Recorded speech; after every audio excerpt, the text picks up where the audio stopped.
Hey, what's up, team? So I've been literally the last year probably ruffling around this subject. I put a couple articles out on it. I put a couple posts out on it, and it kind of was rejuvenated in my mind today when I had a couple clients who are members of the CrossFit gym I own, and they both had come to me and said, "Hey, I want to put on muscle." And I probably have a unique experience with people saying that because I've owned several Anytime Fitnesses, own one now, and I own a CrossFit gym. So I'm around that community. They want to perform good, they want to look good, they want to feel good. But here's the thing with putting on muscle. First off, your actions always have to support your goal. Okay, so for example, I can't say, hey, I want to see my abs while I'm shoveling pizza down my throat every chance that you see me. Okay, yeah, I know we can fit it in, but I'm talking about just shoveling it down. That action isn't supporting my goal. Okay, and there's an exercise principle called the SAID principle, specific adaptation to impose demands. Okay, and basically what it is saying is that if you want to accomplish a goal or a task or have an adaptation in the body happen, you have to do that thing. Okay, if you want to be better at cycling, you've got to cycle. If you want to be a better rower, you've got to rower. Okay, well, the same thing applies to muscle or hypertrophy. If you want to grow muscle, you have to train a protocol designed for putting on muscle. Okay, so let me just put it out there, and I'm not saying anything wrong with these other protocols that I'm going to kind of mention.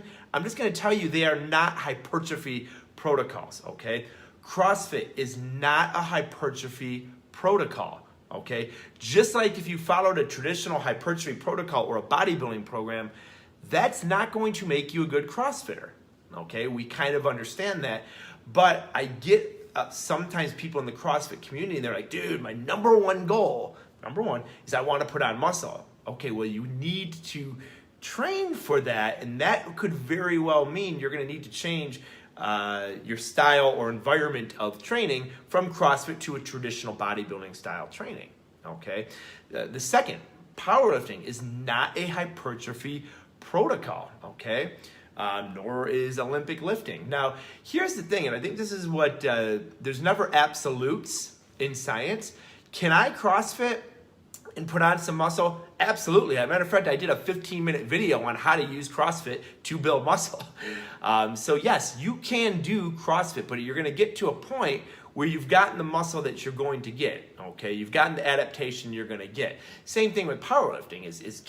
Can I mean, look at some of the big powerlifters. I mean, they definitely have muscle. Okay, but that training protocol is not specifically designed to put on muscle, nor is a bodybuilding protocol or style of training designed to make you a powerlifter. Okay, so it's kind of like if you're trying out for the football team and you tell your coach and you be like, hey, I want to be a good putter too, so will this help me with my putting in golf?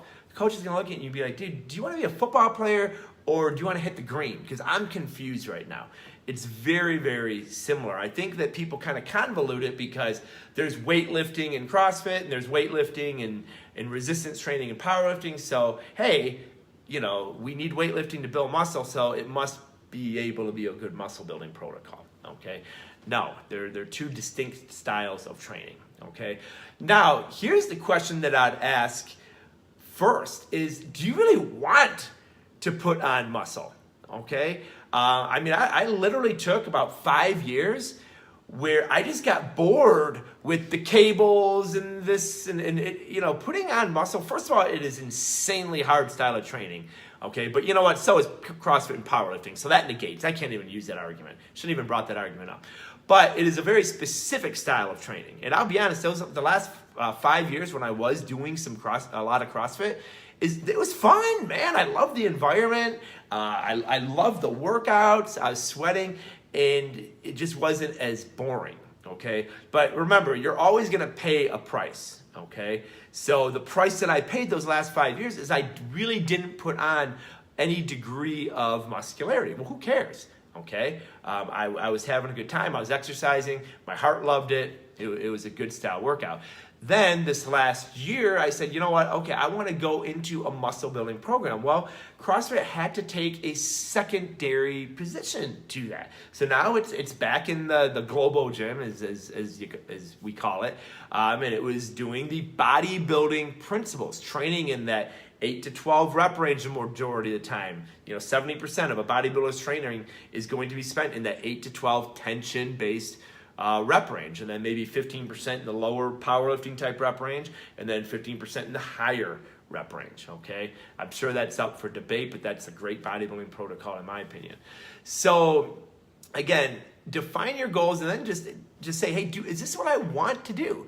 Do you want to be at the Anytime Fitness, or if you're a CrossFitter, do you want to be at the local Anytime or my Anytime and be doing reps and sets and rests between sets? Or do you kind of like the go atmosphere better, and you know what? You're willing to pay the price. You're willing to say, you know what?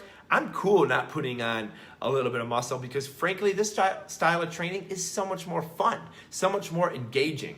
And that leads me to my final point.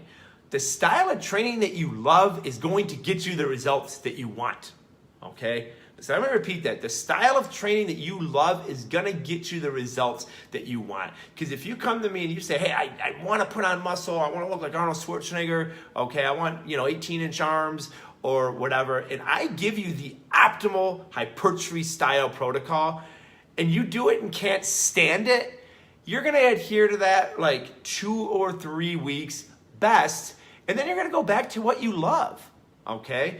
So I would say to do what you love, and then maybe add a bias, okay? If you love, I got a buddy of mine right now, he loves CrossFit, but he really wants to work on his powerlifting work, okay? So, okay, what he's doing is he's still hitting his CrossFit workouts, but he's prioritizing powerlifting right now. Okay, my gosh, I'm prioritizing muscle. I made that clear the last year. That's what I've trained for. It's worked. I put muscle on, great. But you know what? I hit a CrossFit WOD today. No reason not to. Okay, now again, I can't put it before my hypertrophy style of training. Okay, I probably can't do it 4 or 5 times a week. But I looked at the programming. It looked fun. Looked great. I loved the community. Had a great workout. High fives, and it did nothing to get in the way of my ultimate goal of putting on muscle, okay? So you can absolutely get some crossover effect from each other. If you're a CrossFitter and you love CrossFit, don't give it up. Even if your goal is to gain muscle, just simply add a little bit of hypertrophy or prioritize, go through a phase and prioritize more of a bodybuilding type of program. Or if you want to put it on a 2-3 month hold and give a bodybuilding style protocol a try, more power to you. I'm just going to say that just like not everyone can get in the CrossFit gym and just fall in love with it, not everyone's going to get into the bodybuilding world and fall in love with that. So do the style of training that you absolutely love to do, but don't give your style of training, don't ask or don't put expectations on your style of training that are not realistic. I can't go into a bodybuilding workout with the expectation that workout is going to help me do muscle ups. You know what I mean? I can argue it, it's strengthening the shoulder and, it's strengthening the tricep. No, that's nonsense, okay? I can't put that expectation on that training protocol, just like you can't put that expectation on a CrossFit programming and saying, hey, I'm going to put the expectation that this program is going to put muscle on me. That's just not fair. It's not fair to programming, and it's just not. It doesn't make sense, or doesn't have scientific weight or scientific validity. So remember that SAID principle: specific adaptations to impose demands. But biggest takeaway: do the style of training that you love. The result is absolutely going to follow that. All right, and then sprinkle some what I call bias exercises in. If you want to have maybe a hypertrophy bias in your CrossFitting. See if the owner of the gym, I know I would let you stay after a little bit, do some traditional style training, 10, 15 minutes or whatnot. So, hey, hopefully this made sense to you. If you like it, share it, rock and roll, and have a rocking rest of the week. We got Wednesday, 2 more days till the weekend. Save those macros for that weekend. All right, thanks, guys.